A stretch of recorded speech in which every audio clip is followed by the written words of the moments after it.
Agora vamos para a parte de baixo da tabela. A vitória do Corinthians parcial, o Corinthians está indo a 34 pontos, está superando o Internacional e Bahia e também o Cruzeiro. E o Cruzeiro está na 15ª posição, ele continua a 1 ponto do Vasco, a 1 ponto do Santos e a 1 ponto do Goiás e perdendo mais uma posição com os resultados de hoje, essa do Corinthians. A situação é que a derrota do Santos acabou sendo muito benéfica ao Cruzeiro, porque o Santos poderia superar o Cruzeiro, o Santos superaria o Cruzeiro só com empate, tomaria a posição do Cruzeiro e o Cruzeiro poderia estar como primeiro da zona do rebaixamento. Mas está muito colado e vai depender, ô Cirilo, daquela conta que eu fiz no Rádio Esportes. Se o Cruzeiro não vencer o Flamengo, perder para o Flamengo, ele vai ficar na obrigação de vencer o Atlético. Porque no jogo contra o Atlético, ele vai depender também do resultado do Bahia. Porque se o Bahia vencer o jogo, no confronto direto, o Cruzeiro, se vencer o Bahia, não passa o Bahia. Então, a situação do Cruzeiro, ela voltou toda para o Clássico, o Cruzeiro com a obrigação de ganhar o Clássico, e o empate no Clássico vai ajudar o Cruzeiro muito pouco.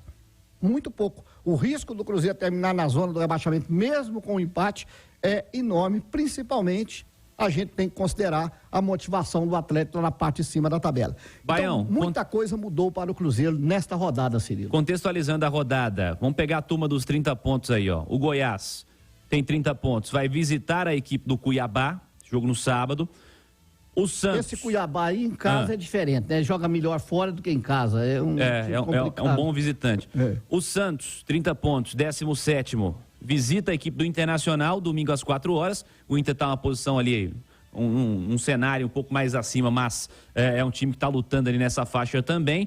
Aí fora da zona de rebaixamento, 30 pontos também. O Vasco da Gama vai ter pela frente como adversário o Flamengo no Clássico no Maracanã no fim de semana. Essa é a turma dos 30 pontos. Além do Bahia, que você citou, que tem 31 pontos, o Bahia tem o Fortaleza em casa no sábado como adversário. Por isso que eu fiz mais foco neste jogo do Bahia. Porque se o Bahia vencer o Fortaleza, o Bahia vem para o jogo contra o Cruzeiro muito mais tranquilo.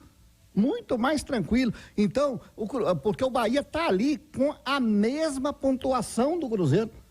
Com a mesma pontuação do Cruzeiro. Então, esta é a situação mais delicada, na minha opinião, no que diz respeito ao Bahia. O Bahia tem uma vitória a mais. Então, se o Bahia vence o Cruzeiro perdendo o Clássico, o Bahia não perde a posição para o Cruzeiro, mesmo que venha perder o jogo. Então, o Cruzeiro vai ter que fazer algo diferente. Aí o torcedor do Cruzeiro fala, mas qual que é a matemática do Cruzeiro? Faltam quantos jogos? Faltam 11? O Cruzeiro tem que vencer quantos? 4? E empatar uma? É mais ou menos por aí. 13 pontos para que o Cruzeiro chegue aos 44. O 44 é o número matemático? Não, não é. Mas nesse momento, com a derrota do Santos, o 42 voltou a ser o número de corte. Ou seja, um time se salva e 2 são rebaixados com 42 pontos na projeção do aproveitamento até o momento. Mas não dá para contar com isso. Não dá para contar com isso, porque rodadas anormais vão acontecer como esta, que a gente viu o Bahia, que a gente viu o Vasco e que a gente viu o Goiás vencendo seus jogos. E o Cruzeiro perdendo. Então, se acontecer de novo, o Cruzeiro desce mais. Se acontecer de novo, desce mais ainda. E depois a salvação fica muito difícil. Mas que tem tempo para todo mundo, eu só entendo, Cirilo, para eu arrematar aqui, que o Corinthians é uma equipe que está ali por acaso e que o Internacional está ali por acaso. Para mim, Bahia, Cruzeiro, Vasco, Santos e Goiás, esta relação estão lutando contra 2 vagas e as outras 2 estão bem encaminhadas para o Curitiba e, infelizmente, também para o América.